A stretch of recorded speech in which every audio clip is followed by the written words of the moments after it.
values, I have that. I have something like null repeated values is saved like that. Variable width is saved in this fashion. Repeated saved in another fashion.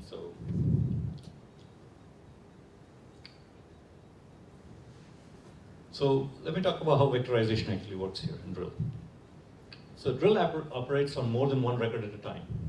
So as far as possible, we try to do word size manipulations, but we kind of try to use the idea behind SIMD, right? Where you get a single instruction stream but multiple data streams going. So it's sort of single-threaded inside each drill bit, but it's actually doing a whole bunch of data streams simultaneously. Right? And wherever possible, of course, we try to let the system do the optimizations, but wherever possible, we try to manually code some things as well. And then we do logical vectorization itself, right? So for example, in SQL, I didn't understand this until Jacques here told me about it, was that if you have a long expression of SQL of some form, and this is trying to go after TTCH kind of queries, which are massive queries. If anything is null along the way, you might want to cancel that query quickly, right? Because you're done. And remember, we're dealing with semi-structured here, so that's going to happen sometimes, or more frequently than you think. So we do bitmaps for nulls, and that lets us cancel the query very quickly with very little manipulation of data. Right? And the way we store it from those pictures we showed you is that basically we have no branching at all, because we only work on the array directly. So it lets you, let the CPU do prefetching and all of that, and it actually works. A little bit of word on runtime compilation.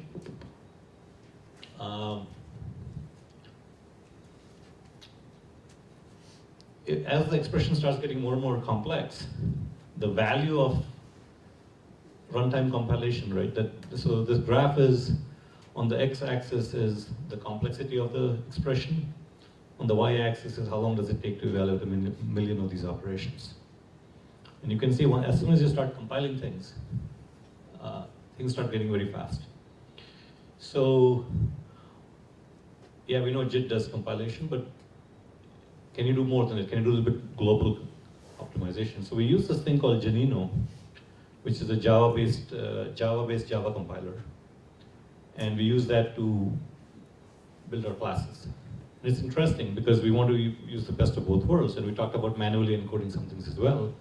So the way our compiler works is we have code model to generate the code, and Janino compiles it to produce the runtime bytecode. But we also have a bunch of pre-compiled bytecode templates, right? So we actually merge those two on the fly, right? And that's the class that actually gets loaded when you run something. So we try to kind of marry the two. So this is probably getting too deep for a lot of people who, but if you're in the innards of a SQL engine, these are the things that are you to think about. The other thing I talked about earlier was optimistic pipelining, right?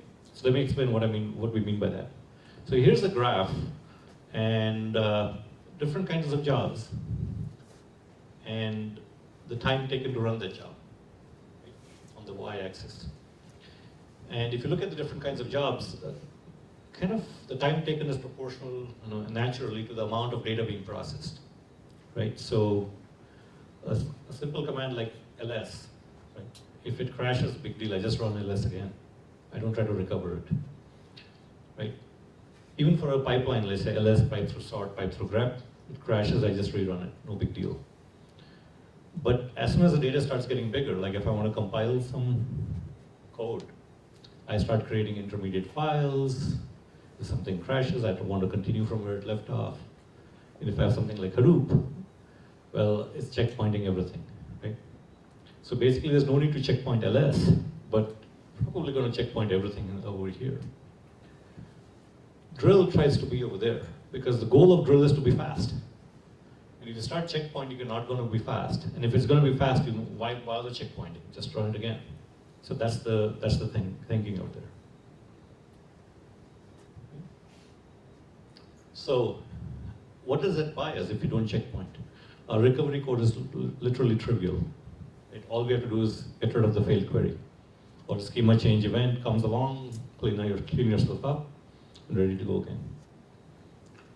And you can do pipelining, because the biggest problem with pipelining is you can't pipeline until you checkpoint. And you see MapReduce suffering from that quite a bit with Hadoop, where what ends up happening is, the reducer cannot start until the maps are completed, because if something goes wrong, then something is computed twice and all that nonsense. So you can actually hope for a barrierless decomposition of the query as well. So let's look at how pipelining works. So like I said earlier, they're pipelined in these batches, and so I think we already repeated this. The unit of work is this batch of 256K, and the operator reconfiguration happens across the batches. So something like this. So whenever there's a RPC, we start sending stuff in batches and they start getting processed. Why are the batches so well? Let me tell you where the batches start in this picture. They start somewhere where the foreman, and it starts handing out batches out to the operators. So combining the vectorization with the batching, right, we can do random access, for example, sorting and so on, without restructuring the data, without moving too many bits. We only move the vectors on the side. And one of the things we did in Drill was we directly deal with the data as it's on the wire, most of the time. Unless we have to really look at it to say, okay, is this a date? We got to look at it differently or whatever. And everything in Drill, as far as memory management, is off heap, so that we can really take advantage of a terabyte of memory, no problems. And here's some advantages when you do that. So we have this full specification of those batches, and we're dealing with off heap, and it's batched actually. So now we can think about actually combining and putting C++ operators inside Drill, even though Drill is in Java. Because now I can offload the entire computation, where I know things are important, directly to C++. That enables that, number one. Number two, when memory overflows, I already have the batch ready to go to disk, because it contains the full specification on how to reconstruct it. So both caching as well as overflow of memory when you have a large join or something. When there's a large join, that's automatic. I think the next thing in Drill we're going to be doing, it's not there this time, but in the next round, we'll actually do query caching or query results caching, intermediate results caching. Because if you rerun the same query, even though the query overflows memory, we can recompute everything right away. We don't have to go and fetch everything again. A quick word on the optimizers. We use Optic, which is an extensible framework with pluggable rules and pluggable cost model. Okay, we needed a picture, so it's a great choose this picture.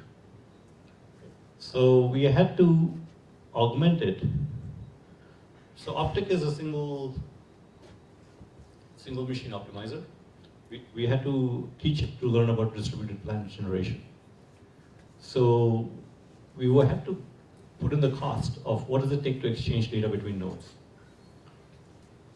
and how to run a parallel query on a cluster. Right? And then once you did that, you had to throw in the cost, of course you had to throw in all the costs about CPU IO memory, but you had to boost up data locality, because Optic always assumed data is local. And then we had to also factor in what if the storage engine has push-down operators, where if I do something, it can be pushed down into the storage engine itself. So we had to augment Optic to do all of these things. So, so the operators have a distribution property now, and we put that into the Optic plan to to enforce the distributions. And then what we do actually is we enumerate all the variations of the plan, and we basically compute the cost on each one of them to pick the best, right?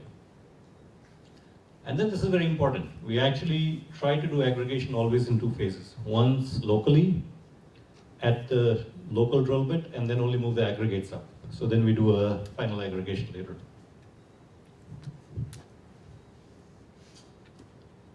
I think this seems pretty heavy, so I want to now pop back up a little bit and kind of what we're trying to do here is really try to do flexible schema management, right? Analyze data, self-prescribed or central metadata at the same time. Handle nested data as well, right? Several layers deep and so on. And really, we really have to be SQL. We cannot be almost SQL, because then you get strange errors when you use more complex tools. Right? In fact, I don't think if you use something like Hibernate or something, it doesn't really generate, you're not generating SQL by hand anymore. Or if you use Excel, you're not generating SQL by hand anymore. And if there's something slightly off and things don't work, people will stop using your product. So you have to be exactly the same, not almost the same. And basically we're trying to build something with low latencies and queries at very high scale. So quick survey of what's happening in interactive SQL on Hadoop. So there's Drill, there's Hive 13, there's Impala, there's Shark. There's also Presto from Facebook. I don't think anybody's using this except Facebook. Here's some interesting picture here. So which one is good? I don't know, right? They're all new. I know Drill is from MapR, but Drill is actually from the community, and maybe it's good, we don't know, right? Maybe today Hive is great, tomorrow Drill is great, day after tomorrow Shark is great, another day something else is better. So everybody will keep improving. The big thing to know here is that they all support the same format. That's the pretty interesting thing, is that we try to support exactly the same disk formats so that you can pick and choose which you like and pick whichever one is working well for you today. I think if you want, I can give you this slide. You got it? Okay. Yeah. Some interesting differences. Can you push down to HBase is an interesting difference. The schemas, typically all of them do Hive, but Drill does schemaless. We talked about that. SQL, what kind of SQL? Are you doing ANSI or doing something else? And can you work with large data sets? Right? So for example, over here, you have some limited ability to work with large data sets on these three. Can you do nested data? And what's your concurrency when you're touching so many data? So this is the state today. It will change tomorrow, it will change day after tomorrow. Yeah, go ahead. Sorry? What's the definition of large data set? So very simple. Let's take Impala, for example. I've got no here, which means Impala will use the can only do joins in memory. As soon as if the query data exceeds the memory on the nodes Impala is running on, the Impala just gives up. Right? Drill will page to disk as required automatically. Is Tails and Drill both Apache projects, right? These are all. This is Apache. That's Apache. That's Apache. This is Apache. Maybe it's open source. This is open source Apache-like license. I don't think this is Apache. So you will show all that to me if you have different views. That's why I gave this chart. Good, thank you. This chart will be different tomorrow, and different again day after tomorrow. that's the world we live in, right? So keep attending more talks like this and get a new updated chart. Yeah, please. So in Shark 0.9, why do you think it's limited? So somebody's asking, why do you think Shark 0.9 is limited for large data sets? Yes, because it pages the data to disk. So why is it limited? I think it might be limited in the Okay, so maybe I made a mistake here. I was thinking about SQL. So yeah, maybe it's not that one. You're right. So this stands to be corrected. And then Neeraj, Yeah, I think that is, it used to be no. it used to be no. I think they got rid of it. Now it's a yes. It's already changed. In a few minutes. It's already changed. Well, 0.8 it was no. 0.9 was announced last month. 0.8 was in January. So yeah. Sure. Yeah. Can you add a little more color to the latency thing, like give some numbers if you can? I don't have latency. So I would say medium means in the 100 milliseconds to a few seconds, right? Jacques, you have an idea of what this means? Yeah, I mean, so it's about what the target is, right? And so I think that like having conversations, like I don't like to talk about other people's products, like but the question is that how long does it take? There's always a fixed cost per query, right? And so for certain platforms, they haven't optimized as much on the fixed costs, right? And so I think that Shark probably has done a little bit less optimization on fixed cost than Impala. And so if your data set is small enough, right, then that fixed cost becomes meaningful, right? If you're doing a large enough query, the fixed cost doesn't matter, right? But in a very small data set, and I know that so Shark's changing a lot, and right, Shark's getting sort of supplemented or replaced by Spark SQL, right? And so these things are all changing a lot, like you said, right? I think This is changing very rapidly, actually. Yeah, this is changing so rapidly that they're pulling it out, separating it out, and doing all kinds of things, and rebuilding this. We glorify what we are working on. I'm not blaming you, that's fine. But I think some kind of a benchmark, some kind of a actual numbers will help. Hopefully we'll run the same. So you know what if I do that, or you're going to get the numbers, they'll say, okay, this is the vendor saying it. It has to be a neutral body, it has to be somebody Right. else. That argument has been going on for whose database is better, right? So, and just to hit on the numbers question a little bit, like the reality is that if you look at the benchmarks of each person producing their SQL engine, they built a benchmark which shows that their SQL engine is the fastest, right? The reality is that if you look at the SQL engines for the largest data sets, guess who does the best? Hive does still, right? Because then you're going to experience, if you run into 4-day query, you're going to experience some failures. So this would be, that's a very good color out here. So the way to think about it is interactive query versus non-interactive. I think this is critical. I think that's very important. So if you're going to be crunching a lot of data, just flat throughput, I was going to kill everybody. It's running MapReduce. MapReduce will out throughput it, or I wouldn't say outperform, but yes, it can handle more data faster than anything else. It's totally sequential I/O. But if you look at interactive query, where I want to do BI, I want to run this and slightly modify the query, run it again, slightly modify, run it again. I think Drill and Shark and Impala do pretty well because they cache everything in memory. Yep, please. Can you compare the capability to stream results between these? Compare the capability to stream results. So example would be that I start my query and the data that I'm querying is very huge. So I want to see some results while we have results. My overall completion may be hours, but I want to start seeing results. I think Drill actually does that very well. Yeah, so I mean, So Drill- there's nuance to that, right? Like the first piece is that if I'm going to do a total sort, If you do a total ordering, you're dead, right? Then you have to wait till the last one. Operator, then it's just going to be a problem. I think that at this point, all of the tools, let's say you do something simple like a select star from or a select star with filter, something that's a pipeline operation, right? I think that with Tez, I think before Tez, I wouldn't stream ahead of time. But now with Tez, I believe that all of them will stream a results setback pipeline, right? Now the question about pipelining and what works best varies depending on things, right? And so, for example, in Drill, when we do sort, we will do pre-sorts as we're getting the data in, and we're very focused on getting the first record out as quickly as possible, right? And so classic sort, you actually do the full merge before you start sending records back. We'll actually do a partial merge, get that first batch of records back, and send that back. And so there's nuances to how quickly you can get stuff streamed back to you, but all of these at the lowest level try to do that pipeline. I would still say Drill is probably the best in getting results out very quickly, immediately. Because that's been the focus here.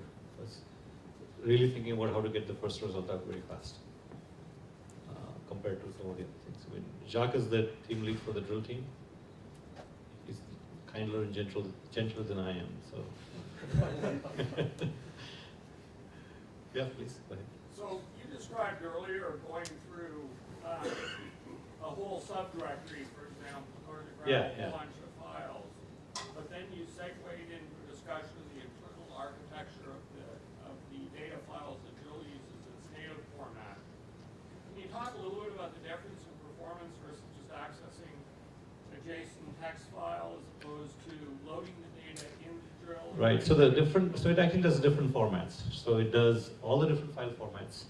JSON is just another file format, right? The internal format Drill uses to move data around between nodes during a query and for maybe paging to disk is this value vectors, batches of value vectors, right? So from the data format on disk, which is what is visible to you, it's any of these formats like comma-separated files or JSON, and that has to be, you have a parser that parses it. That's not very lightning fast. It's going to be what the form, so if it's like a Parquet file, Parquet or ORC, which is a high format, are already columnar. Yeah. So can I preload those files into Drill so that they're sitting there in a columnar format ready to be queried? Yes. I can do that, Yeah. okay. But I can also issue a query that not only touches those files, but also touches standard JSON text files, and you'll just Yes. deal with that, but it's gonna be So- slower because so- you're not getting the leverage of the vectorization. Right, so actually let me answer the question in a bit more detail, right? So if the file format actually is a vectorized file format, like Parquet or ORC, Drill will actually read it in parallel. Each of the columns will start reading them in parallel, right? If it's row oriented like JSON or CSV, it naturally cannot do that. Please go ahead. So what happens if I have to update portions of that big data set? I have a few directories with a lot of files underneath, and I'm going to update some of those files, and I'm going to make those visible to Drill. However, I don't want to make partial updates visible to Drill. I want to make the change transactional. Is that possible? By using the rename operation.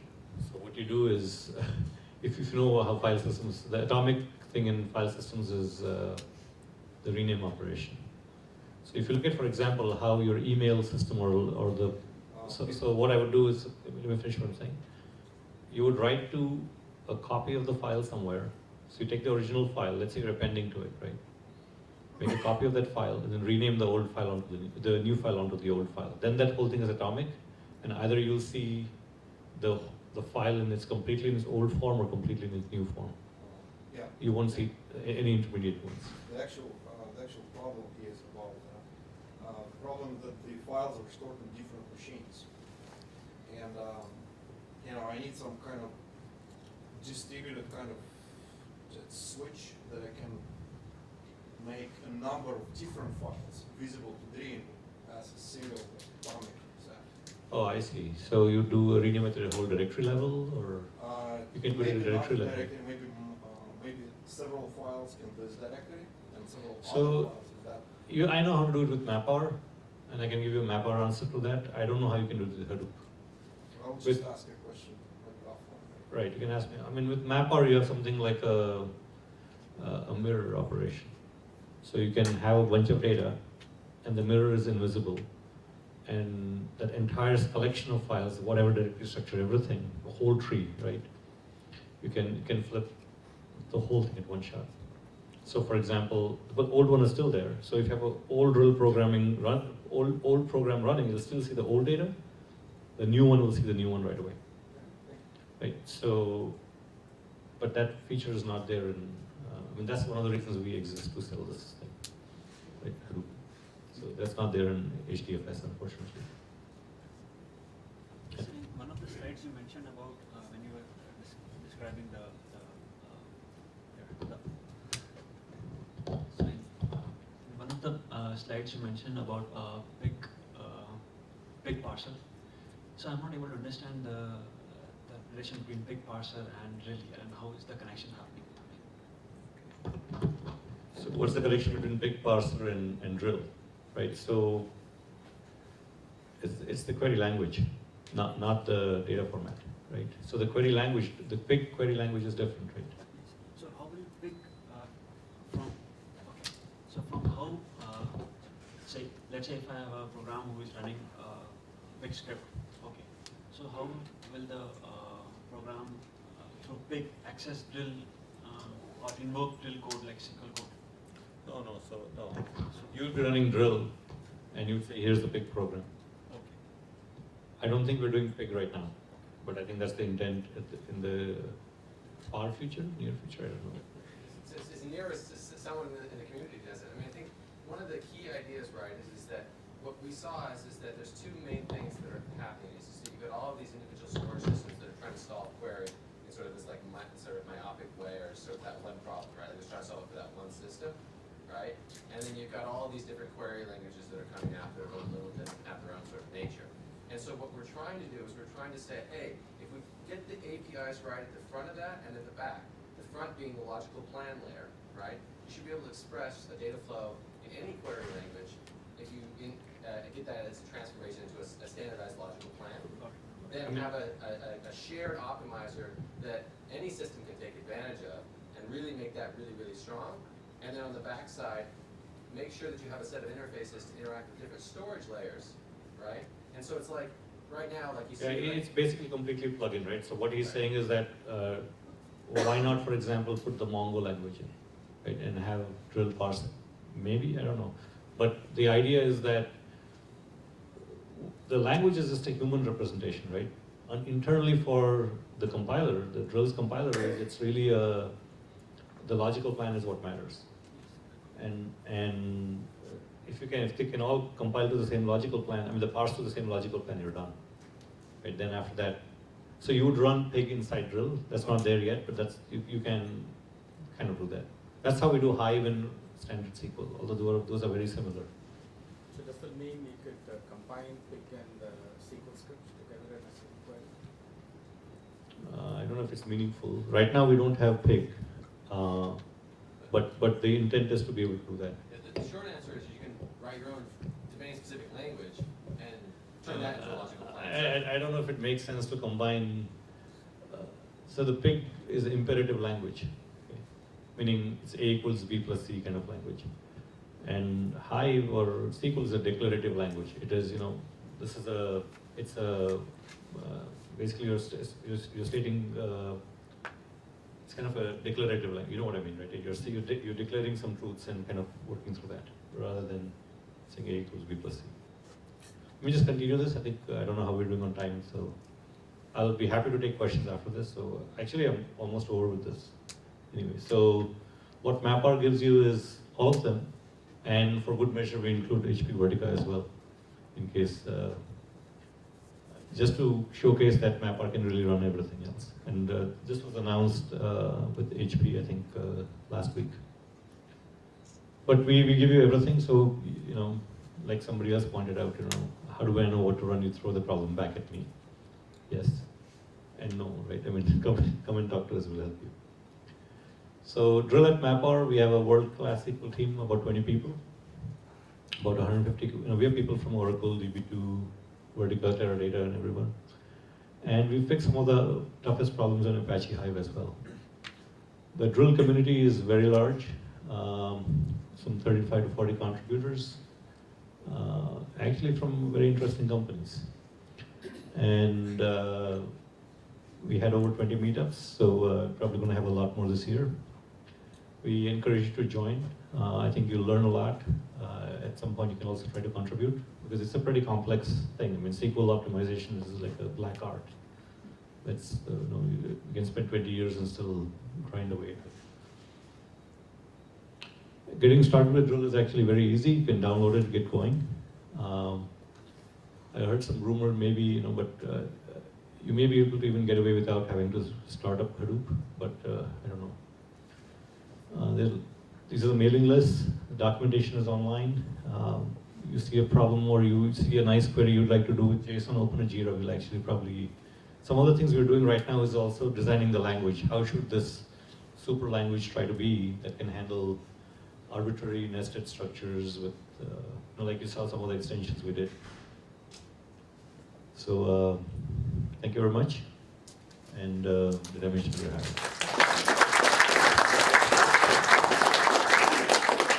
Maybe if there are a few more questions, Happy to, yeah. he can take a few, and then he'll be here for a while. From the perspective of end users, is there any difference in functionality between the Apache and MapR distributions of Drill? So Apache and MapR distributions of Drill, no, there's only one distribution of Drill, that's Apache. Right?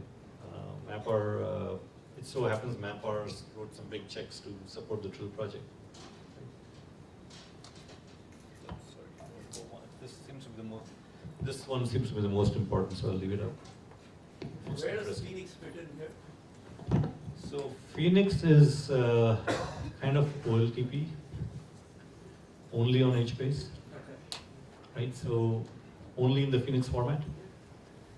So Phoenix, think about OLTP database that's defined its own types on top of HBase, and you can only do OLTP on on Phoenix. You cannot really query across different systems, and it's actually strongly typed with a strong schema and everything.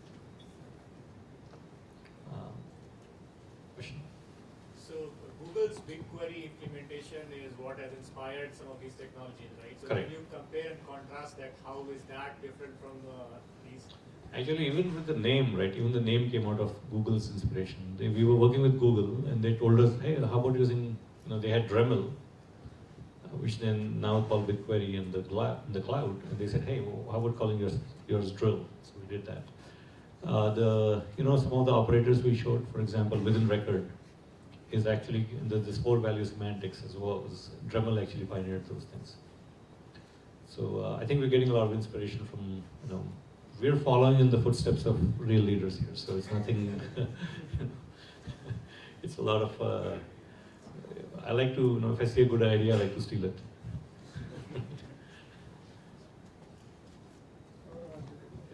We talked about the data locality. We talked about the data locality, right, as adding to the cost matrix. Yeah. How do you can you throw some light to that? I'm not optimizer Wiz. Do you want to throw about how data locality is added to the cost of the distribution plan? Do you know? It's a two-phase calculation, right? And so, but the basic idea is simply that we look at the unit of work that we can parallelize on, right? And so in the case of something like a CSV, you typically parallelize in the blocks of the file, where you can split them, right? Something more like a Parquet file, there's actually an internal format called the row group, which is what you can split on, right? And so we look at that and we cost it based on how much of that work unit is on each node that's going to be involved in that particular query. And then, so it's actually I think it might be even simpler than that. What we're doing actually is what percentage are not non-local, the fragments. I think that's what I Well, it understand. actually goes beyond that. So conceptually in Drill, the idea is that any particular operator can have affinity to one or more nodes, okay? And that affinity affects how we do the plan. And so the most common operator to have affinity is a scan, right? But there's other operators that can have affinity as well. So for example, if you're inserting into an HBase table, right? You want to actually insert and do your partitioning such that you drive the data back to the node where the data is going to be stored locally, right? And so that can actually be affinity on the storage side, right? And so the general concept is that operators can have affinity, and when they have affinity, we try to do our best to localize them to the node that they have nodes that they have affinity to.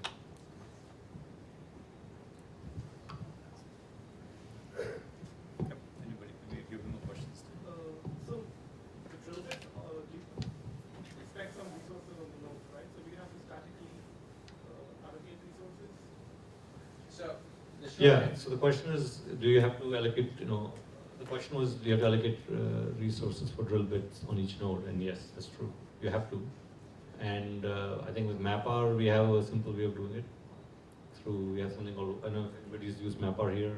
There's something called Warden that worries about how to allocate resources on each node. That's how we run even Vertica and other things. So we do that for drill. I think the plan is to integrate with Yarn. And we'll do that eventually, but that's not the most pressing thing right now.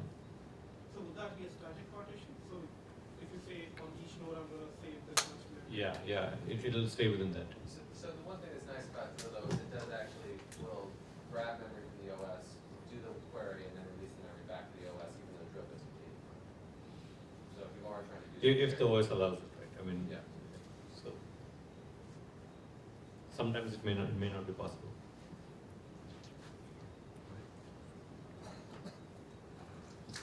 Anybody else? Let me ask him a question. Yeah. How does it handle like when we are doing multiple clusters? Like does it bring the data in one cluster? Like how does it? So how are multiple clusters handled? Right? Yeah. So right now it'll actually send the query to both sides, right, and start shipping data back and forth. It's trying to run like MapReduce across 2 clusters. It'll do that, and it doesn't really care, I think. So the one thing that we're moving towards, right, is the topology mode, right? So an understanding that you should try to do as many applications locally in the topology as possible. The classic one being, rack topology. But ultimately the goal is to do that too. Well, you're not going to. Sorry, go ahead. Let's say we have one of the data sources as a vertical, so does it shift the computation So Drill and Vertica are not integrated right now. But what I showed you there is Vertica running on a MapR cluster. So you can run Vertica. So you can do with MapR what you can do something. This is a MapR specific thing. You can say, okay, these 10 nodes are Vertica, these 10 nodes are Drill. You can do this 20 nodes are Hive, or these are running MapR.